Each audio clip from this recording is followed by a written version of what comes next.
All right, so we've done a lot already. So we're going to, in this third piece, we're going to create another, I'm in a little different than in this example, but we're going to create a Bootstrap card. I'm going to make another one of these sections for ourselves just for a visual. Anyway, so we're going to work on this piece now where we have a Bootstrap card and we're going to change the image source dynamically by clicking on a button. So we've already kind of been introduced to the fact that we can click on the button and do something. We can change our content dynamically. In previous videos, we changed the content inside of our button. Now we're going to actually change the source of our image here. So that's where we're headed next. All right, so I'm going to come back to my page. I'm going to do this one a little bit different. I'm going to make a new class container heading to put my card in, just to separate the three thoughts that we have been doing and to reiterate and to repeat. So I'm going to do div.container.heading. And inside here now is going to go our card. Let me just, as I always say, I always like to test things ahead of time. So I'm going to test to make sure that I now in fact created a third, oh yeah, I had to do this stitch. Okay, and I am creating a third little section here. Well, we did a container that has we gave it the class heading that has all that border around it. Drop shadow looks like. So good. All right. So I'm not going to actually keep this H1. What we're going to do is we're going to instead put a Bootstrap card. So that's what we're going. All right. So I'm going to go into my Bootstrap and I'm going to go to components here and I'm going to find card and see what that gives us. There we go. All right. So under cards, I have lots of examples of cards that you can utilize. And this looks a lot like the example that I saw just a moment ago that we're going to create. So I'm going to copy this card and I'm just going to plop it into my container that I just created. So copy and then put it into this container and save that. And it looks like I need to do some indenting so it's a little bit cleaner and easier to read. There we go. That looks good. Okay. So now when I refresh the page we're working on, stitch, then I in fact have a card. Okay, so I don't want to, every time I reload the page, keep acknowledging this prompt box. We did that as an example for a learning opportunity, and I'm not going to. This is a separate idea.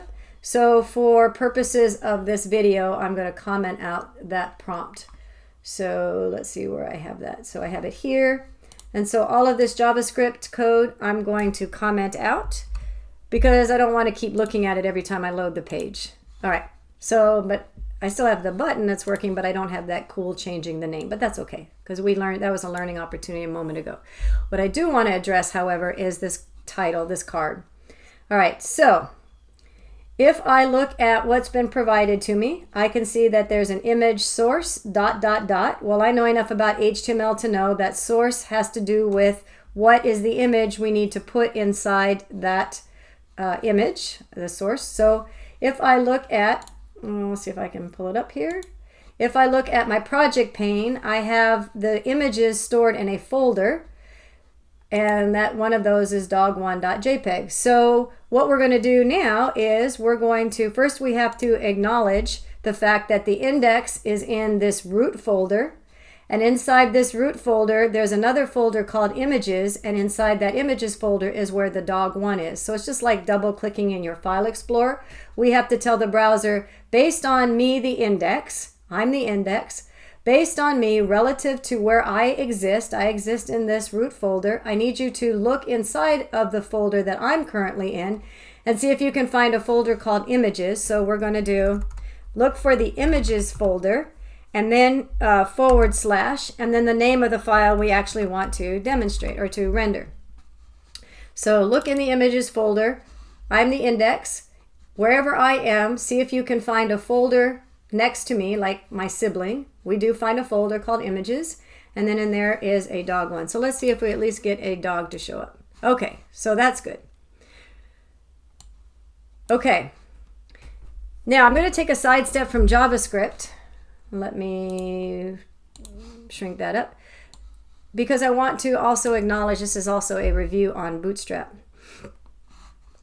So in Bootstrap, I want you to get comfortable with the fact that Bootstrap is not about memorizing all of these things. Like, how do I memorize container and how do I memorize all this stuff for card? You don't. What you do if you want to be successful at Bootstrap is you get comfortable with the documentation and how to find things within the documentation to satisfy what the problem is you're trying to solve. And here's an example. Because I've spent a lot of time playing around in all of these different options, which gives us examples in code of how to play around with things, I know that there exists in content this thing called figures. This isn't just random, it's because I've played around with this enough to find this figures. And when I was in figures, I found out that if I have an image, I can surround that image with this HTML figure, which is an HTML tag. That's nothing Bootstrap about that. But if I give it a class figure, and then inside the figure tag, I can give a fig caption and a class fig caption, then I have a caption underneath my image. So I do have an image here in my card. And what I'm trying to show you here is kind of several concepts. And one is you can play around in this documentation sometimes and mix and match things that you have already are utilizing. For example, I'm going to utilize this figure with the image that was provided as part of my card. So I'm mix and matching some of these things. But I also don't want you to feel like, wow, that was pretty random. How did she get that figure? It's because I've played around and I've got comfortable with all of these different options. And I've experimented with them. And that's how you learn it. You learn Bootstrap and you get good at Bootstrap because you can be comfortable with the documentation and find the things that you want utilize rather than memorizing it. If I scroll down farther enough, I can see I can put a caption on the right-hand side. Well, that would be preferable. I kind of would rather do that. So I'm looking at the code that was provided to me. There's an image with a class card image, so I'm going to leave that alone. I'm going to add this figure on top of my image, and then indent, because I think indenting is appropriate. And then I need to add that closing figure, which I also see here, so that makes sense. And then I'm also going to add this fig caption. So again, mix and matching things to make it work for what you might want it to do. So now, let's see why that's highlighted. Why is that highlighted? Figure, class equals figure. So let's just see what happens. So now when oops, that's the one. Oh, that's the one we're at. Okay, we've got farther along than I expected. All right, so now, wow, that's big. But I do have this caption. So that's cool. I kind of like it. All right, I'm going to leave it alone. Okay, so I have this caption that's coming up. So my point here really was about, oh, here's why I have the caption, because I have the width here, so I didn't close this out. Somehow I lost my closing div. So that's a great example of the fact that the browser is going to do its best, but that doesn't make it syntactically correct. That's right. Okay. I kind of like it big, so that was a mistake I did on accident. What if I comment that out and try it again? I kind of like that better. Okay, so I'm going to leave it off. Okay, so that, again, that's a great example. That came over with the card in Bootstrap, but I accidentally did this and I like it better, so I'm going to leave it off. So Bootstrap isn't magical. It's just classes that are being applied, and you can mix and match things to make it do what you want it to do. So I kind of like this better. I'm going to go with this. All right, so where do we want to go next? I think the next step is going to be that we're going, oh, I know what I wanted to do. Okay.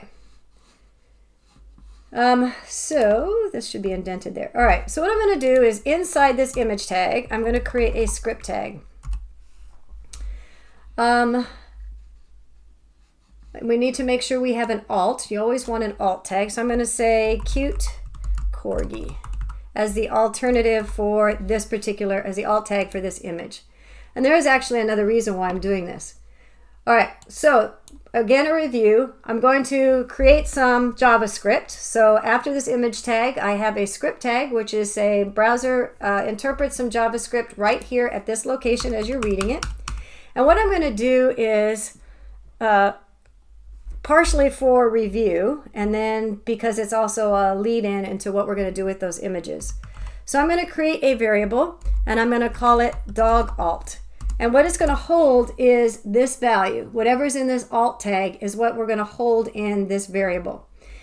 So again, it may not be useful except to demonstrate some concepts that we're going to use at the end of this video. So again, I'm going to use document get element by ID, which means that I want to grab a unique element by an ID name.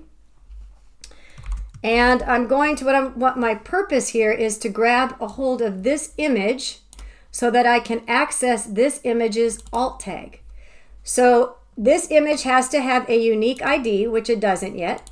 So we'll give it an ID equals, I don't know, the image. Okay, not very creative, but it is what it is. And so get element by ID, and I need to match, go grab this ID, this element that has a matching ID, so I have to put the same ID in here. So now that we've got a hold of, we're telling the browser to go look at this image, that we can grab any of these associated attributes, because the browser knows I know about this image because that's where you told me. I don't know what element I'm grabbing. I count on you, programmer, to know what element you're grabbing. But you're in your code, you're asking me to go get an element, which is, and you and I know, the image, and I want to grab the alt tag. So I'm going to do .alt. And so what that's going to do is it's going to put this alt value, this string, into this variable. Let's prove it. Let's go back and do console log just so I know that this is working. Dog alt to see if that's in fact what I'm getting a hold of. So let's refresh this page. And you can sure enough see that we are getting that alt tag. So again, this is a review from what we've done in some last videos. Grab a hold of a unique element, and that element is unique because of the ID. So grab that element and do something with it. Here's what I want you to do. I want you to go get one of its attributes, which here happens to be alt, and put whatever is in that string into our variable, dog alt. Okay, so I use that as a demonstration just to explain or to reiterate the document get element by ID. Now we're getting a hold of this image, and we are going to use this same idea to change the src attribute. So we're going to use document get element by ID, the image.src, to change our dogs, which we saw in our example. And we're going to utilize the button in order to do it. So let's find our button. So here is our button. Now notice this time they didn't use a button tag, they used an A tag. So it turns out that you can either use a button or an A tag, but notice the class is the same. And so again, because we have that BTN and BTN primary, it still looks like a button, but it doesn't have the ability to do anything. It's trying to refresh the same page. It's refreshing the page, which is not really what we want to do. The point is that we want to, let's change this to button, just to show that we can do the same thing. B-U-T-T-O-N. Button does not have an href, so we're not going to utilize that. Let's see if that also works. So we do that, and now we click on the button. No, that behaves the way we thought. So we're not trying to refresh the page. We're just got a button that's really dumb. It doesn't know what to do because we haven't added any code to it. So we're going to add that on click. Now we could have added the on click to the A tag. I'll just show that we can do it there just so we can see that you can mix and match Bootstrap. I'll leave the A tag. All right, so now let's do like we did before, where we're going to do an on click equals, and inside the on click equals, we need to put some JavaScript. Now last time we put an alert box that alerted us with a message, but this time what we need to do is we need to change the source of this dog to dog2. So inside our on click, we're going to write some JavaScript, and we're going to do the same thing we did here, almost. So we're going to grab this document get element by ID, the image, and I'm going to put that in here. And the only problem I have now is that I have double quotes and more double quotes. So I have double quotes within double quotes. Well, that's confusing to JavaScript. It doesn't know when this double quote ends and this one, it needs to be different. So if you're going to nest quotation marks inside of quotation marks, we need to make these a single quote instead, so that the browser, when the JavaScript reads it, it knows the difference between these two go together and then these two go together because they're different. Okay, feel like I'm on Sesame Street. One of these things is not like the other. Anyway, so we've got a hold of the image, which is this. And now we need to grab one of its properties or its attributes, which is the dot source. So we're going to grab .src and we're going to change it to, just like we did with inner HTML where we changed it to something different, we're going to change the source with this equal sign to, we want to change it to that, we want to change it to the other dog. So let's see, remember we did source is images/dog1.jpg. So now we want source to be images/dog2.jpg. So again, single quotes because we're nesting quotations inside quotations. So in single quotes, I'll put a space here for readability. Inside here, we want to do exactly what we changed up here. So instead of images.dog1, we're going to put images/dog2.jpg, which is the name of that second image. So reiterate.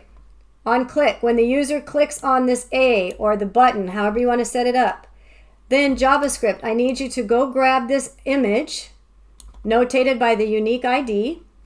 And remember the IDs match, so this ID matches the image ID. So go grab this element right here and then change its source.src. It needs to be something different. Instead of dog1, I want it to be dog2. Let's see if that works. So I'm going to click on the button and see if it changes the source. And it did. So that's exciting. So what I also want you to notice is if I look in my inspector now and I find that image, let's see, where would that be? It's in this third one. And I go down to the card and I go down to the figure and I look at the image, you should actually see that that source is physically changed as if I had written it in the HTML itself. So JavaScript is changing the content dynamically without reloading the page. That's its job. All right, so let's add another button that changes, and it's just replicating what we've already done, again for repetition. Let's add another button. Let's see, this says go somewhere. So let's, instead of go somewhere, change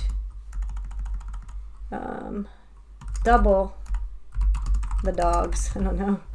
And so now when we look at this, it says double the dogs. So when we click on that, double the dogs, we get 2 dogs. Yay. All right, so now let's add another button that's going to change this source back to the original dog, which was dog1. So I'll just do it as a button for a example of a different, you can do it either way. So I don't remember how to do that, Kirsten. You told me I don't have to memorize this. I totally agree. So I'm going to go back into the documentation because this is where I get good at JavaScript, is just getting, or JavaScript, Bootstrap is just looking at the documentation and getting comfortable with different components or different aspects of Bootstrap. I see that there's a button, and so I think I'll try something different. Maybe I'll do a success this time. So I'm going to use a button instead of an A tag. I'm going to copy that. I'm going to put it in here so I don't have to remember. Okay, good. Button, and I still have that class button, button success, and then change, let's see, do original. Let's do original dog. And so then remember, I have to, it's just like we did up above. On click equals, and the JavaScript I want to do is to go find that image, document, get element by ID, and that ID in parentheses, and then single quotations. Remember, single quotations inside of double quotations. Get the image, and then after the parentheses, I'm going to put what I want to change. I want to change the .src. That's confusing with it bouncing all around. Let me see if I can make it bigger. There we go. So document get element by ID, the image .src equals means I'm going to change it to something new. Single quotations because I've got quotations inside of quotations. So single quotations, and then the folder name, which was images / and the dog1.jpg. So kind of rehashing the same things we've been talking about all along. Let me come back to my example, refresh my page, and make sure that that works. So double the dogs is making 2 dogs. That's good. And original dog is putting me back to my original dog. So now we've seen quite a bit of fancy stuff from where we started. We're utilizing Bootstrap to create a card component. We saw that we can alter some of the information. We can get some other Bootstrap information that we found. In other words, we found that we can play with the image and add a figure to it, so we could have a little caption down below if we wanted to. We saw that we could grab a hold of any element using the document get element by ID, as long as we match the ID to that element. Once we've got a hold of that element, or we're telling the browser to go look at that element, we can actually change some of its pieces. And we're physically grabbing. In this case, we're not changing, we're just getting what was in it. So we're receiving what was, or looking at what was in this alt tag and putting it into this variable. So here we're getting the data, and we console logged it. And then within our card, we saw that we could either use an A tag or a button to look like a button or to behave like a button by giving it the class BTN, and either BTN primary or BTN success to change the color. We added a click event to each of those buttons. This click event, the first one, document get element by ID, again was utilized. So the JavaScript that's going to run when we click on the button is that the JavaScript is going to go find whatever this element is, which happens to be our image. It's going to get the src property, but because of the equal sign, we're not getting the value, we're setting the value, we're changing what was in it to this images dog2.jpg. And in fact, when we clicked on the button, that happened. And then we did the same thing here with our click event. We're getting that same element, which is still that image. We're changing the source to something different. Whew, that's a lot. So we've done a lot in a short amount of time. In the next video and the last video, we're going to create an external JavaScript page similar to our external style sheets.